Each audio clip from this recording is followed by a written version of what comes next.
Ensuite, d'un point de vue technique, j'ai regardé le balisage de ta page d'accueil, à savoir que ton balisage sur la page d'accueil est un petit peu anarchique, c'est-à-dire qu'il n'y a aucune cohérence. Si tu as écouté les précédents épisodes de Marketing 301, ou alors peut-être que tu es au courant tout simplement, on a ce qu'on appelle les balises HN. Ce sont des balises qui sont là pour structurer un contenu éditorial.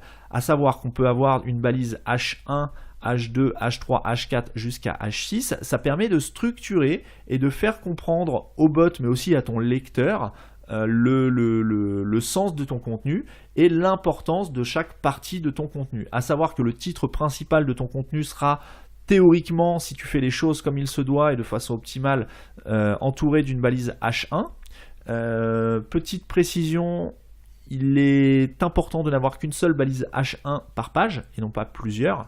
Et ensuite, tu vas descendre l'indentation de ton balisage en fonction de la longueur et de la richesse de ton contenu. C'est-à-dire qu'ensuite, si tu veux mettre un sous-titre, tu l'entoureras d'une balise H2. Si tu veux mettre un autre sous-titre du même niveau, tu remettras une balise H2, etc., etc. Et si tu veux mettre un sous-titre dans ton sous-titre, tu mettras une balise H3. Et voilà, le fait de faire ça, ça va te permettre d'organiser ton contenu de façon à ce qu'il soit clair et pour tes lecteurs humains et pour les bots, tout simplement, à savoir Googlebot. Donc là, sur ta page, donc en toute logique, on devrait arriver sur ta page, le premier titre qui devrait apparaître devrait être d'une part traité, expliquer de quoi va parler ta page, donc ta page d'accueil. Donc là, on est sur une page un petit peu généraliste par rapport aux différents éléments de ton site, mais surtout, on devrait avoir une balise H1 qui résume le contenu de ta page d'accueil, et là en l'occurrence le contenu de ton site. Or, il n'y a aucune balise H1 sur ta page d'accueil, donc ça c'est la première grosse erreur. Ensuite, la première balise qu'on trouve, c'est une balise H4. Donc encore une fois, au niveau de la hiérarchie de ton balisage, on est complètement out, puisque en plus ce qu'il y a dans la première balise H4, c'est le terme produit populaire.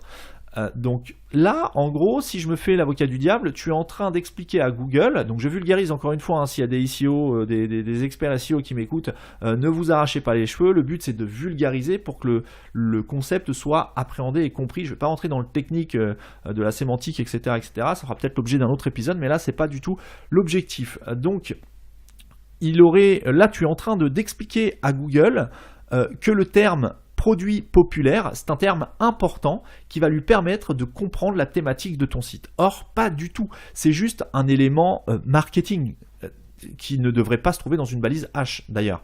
Donc voilà, bon, c'est la première chose. La première balise qu'on trouve en H sur ta page d'accueil, c'est une H4 et en plus c'est produit populaire. Ensuite, tu as le terme nom. Tous les noms des produits sont dans des balises H3. Donc là, en soi, il y a deux écoles. Il y en a qui vous diront que c'est bien de mettre les noms des produits quand il y a une liste de produits dans des balises H. Moi, de mon point de vue, je pense que c'est un petit peu spammy et que le nom d'un produit issu d'une liste de produits n'a rien à faire dans une balise de titre en fait, puisqu'une balise H, c'est une balise de titre. Donc voilà, ce n'est que mon avis, mais si j'étais toi, j'enlèverais toutes ces balises H qui n'ont rien à faire à ces endroits-là. Ensuite, dans le slide de ton bas de page, toujours sur la page d'accueil, tu as le terme isLife qui est dans une balise H4. Encore une fois, tu envoies à Google un signal comme quoi le mot isLife est un mot-clé important pour la thématique de ton site, pour qu'il comprenne la thématique de ton site. Or, pas du tout. Encore une fois, sur ta page d'accueil, si tu veux faire les choses correctement, sans être spécialiste du Squash ni de ta thématique, tu pourrais mettre en H1 en haut de ta page quelque chose comme, je sais pas, Squash isLife, virgule, tous les t-shirts pour pratiquer le squash en étant moderne, ou en étant un peu fun, un peu fashion. Voilà, tu tournes ça comme tu veux. Je suis très mauvais en improvisation de titres de balise H1, mais c'est pour t'expliquer un petit peu ce qui devrait être et ce qui devrait ne pas être, comme c'est le cas maintenant. Enfin, dans ton footer, donc tout en bas de ta page, tu as 4 colonnes.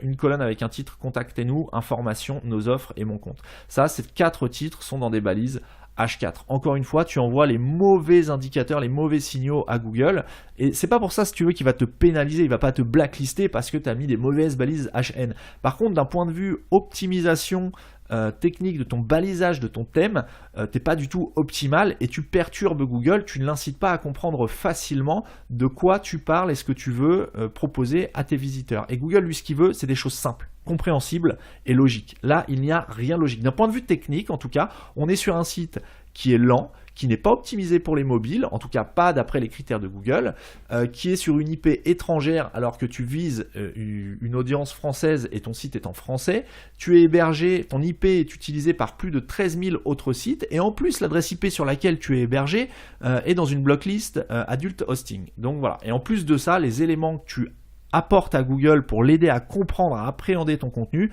et bah ça ne l'aide pas du tout, ça le perturbe, puisque tu as des mots-clés qui n'ont rien à voir avec ton contenu, qui sont indiqués comme importants pourtant. Donc voilà. Ensuite, pour la partie éditoriale, expérience utilisateur, bah, toujours pareil. Quand on arrive sur ta page d'accueil, si tu veux, la ligne de flottaison, elle est beaucoup trop basse selon moi. La ligne de flottaison, c'est quand tu es tout en haut de ton site, c'est le bas de ton navigateur. Donc là, moi, sur mon écran, donc à savoir que j'utilise un 27 pouces, donc après, ça va dépendre de la résolution de tes utilisateurs, etc., etc. Mais peu importe, en moyenne, moi, sur mon écran, ce que je vois, c'est juste... donc je vois ton slide, je vois tes raccourcis vers tes catégories femmes, hommes, serviettes, mug, et en dessous je vois juste le titre produit populaire et je ne vois pas ce qu'il y a en dessous. Bon, une ligne de flottaison c'est normal, on ne peut pas tout voir, on ne peut pas tout mettre au-dessus de la ligne de flottaison. Par contre, tu pourrais grignoter un petit peu d'espace tout simplement en réduisant la taille de ton logo, en mettant ton menu à droite et le logo à gauche de façon à gagner, tu pourrais gagner, alors là si je le fais en direct, je vais regarder un petit peu en termes de pixels, tu pourrais gagner facilement 200 pixels de haut sur ta page d'accueil, donc c'est quand même intéressant. Ensuite, ta barre, ta top bar, tout en haut, au-dessus de ton logo, tu as le mot blog, le raccourci vers ton blog qui est en deuxième ligne, je ne sais pas pourquoi, donc ce qui fait que tu as une top bar qui est beaucoup trop haute, qui prend beaucoup trop d'espace et qui n'a pas lieu d'être. Donc déjà, en remontant ces éléments-là et en diminuant la hauteur de ton logo, tu pourrais gagner un petit peu de visibilité sur ta page d'accueil. Ça, c'est la première chose. Quand on arrive sur ton site, là, on est purement en expérience utilisateur, c'est pas du tout optimal.